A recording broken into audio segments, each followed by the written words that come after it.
They think the end is further than the farthest star.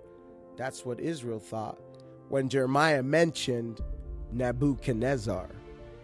Daniel chapter 2, King Nebuchadnezzar in a dream sees a statue. Not wanting to be deceived, he tells his advisors to tell him the dream he had received. Not one magician, sorcerer, enchanter, or wise man in his cabinet could tell him what he dreamt. So the king became indignant, and a decree to kill all the wise men was sent. Daniel wisely spoke to the captain Arioch. Upon understanding why the king sent a decree, he came before the king and asked graciously for a time to pray to Elohim, the only one who could reveal his dream. Daniel assembled his team. Together they cried out to God, and the answer came from heaven's vision stream. In this dream, Nebuchadnezzar was the head of gold. Then came the Medo-Persian Empire, we are told, who won 3 specific victories depicted by the ribs in the bear's teeth. After this came the Greeks, the Bible mentioning 2 main rulers from that state, Antiochus Epiphanes, who foreshadowed the Antichrist, and Alexander the Great. Following their reign, the Romans came. For over 500 years, their rule over Israel they maintained. Although their empire would fall, they've managed to influence us all. This is why they tie right into the last empire that would arise. The Romans are depicted in the statue as legs of iron. The next and final earthly kingdom, I learned, will be a mix between clay and iron, partly strong and partly weak. This is our kingdoms, shown in the dream as the statue's feet. After the image of the statue was shown, Nebuchadnezzar in the dream saw a stone. Without human hands, this rock was cut. Destruction to all the kingdoms it brought. A clue for me and you is where this stone hit. Not the head that was so great, but the feet, which gives us our end time date. This stone accomplishes the greatest feat. As it smashes the stone's feet, it turns all of the kingdoms into powder and grows larger than any tower.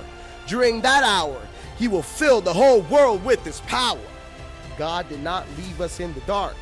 He gave us an end times manual, as one can clearly see throughout the book of Daniel.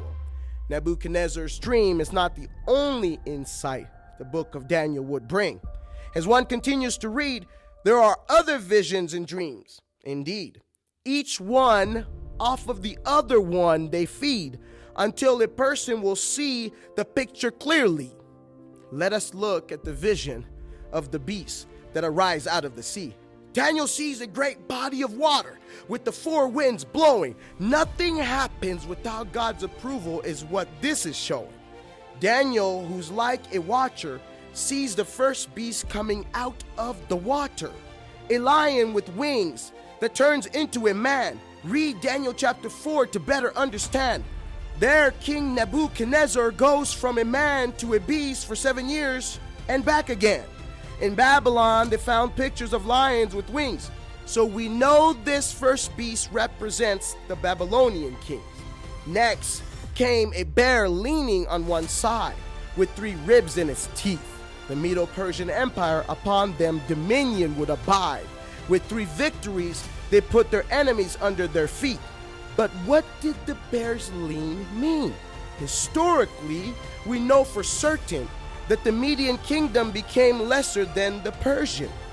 Then Daniel saw a leopard with 4 wings and 4 heads.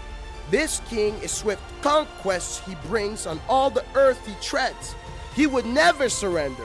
He was the great Alexander. After 12 years of fighting, he passed away. All that power, and his life ended due to an illness in one day. In 4 ways, by his 4 generals, his kingdom was ripped. Seleucus ruled in Syria, Lysimachus in Thrace, Greece, Philip Arrhidaeus in Macedonia, and Ptolemy in Egypt. Last but not least, Daniel sees the most dreadful beast. It had teeth made of iron, and its head had 10 horns. As Daniel turns an 11th horn, he sees with eyes of a man speaking blasphemy. At the saints it scorns. As it plucks up 3 of the 10 horns, one must realize that this is the Antichrist, who will arise with hate in his eyes, wearing light as a disguise. After an hour of evil, the Antichrist's reign will be done. All that upheaval only to be thrown in a fire hotter than the sun. Daniel sees the Ancient of Days seated on his throne, covered in glories the earth has never known. He didn't even leave us alone. He sent his own, one who would eventually become our home. The one Daniel sees proclaimed as the Son of Man, who accomplished all of God's redemption plan, and now he takes his stand before the Ancient of Days and receives his due praise. All authority, honor, dominion, and power will be given to him in that hour. Who might this Son of Man be? The only one who fulfills the prophecy, the only one who fits the image Daniel sees and had seen, Jesus Christ the Nazarene, the Lord of Lords, the King of Kings. Trust me, he's coming back eventually.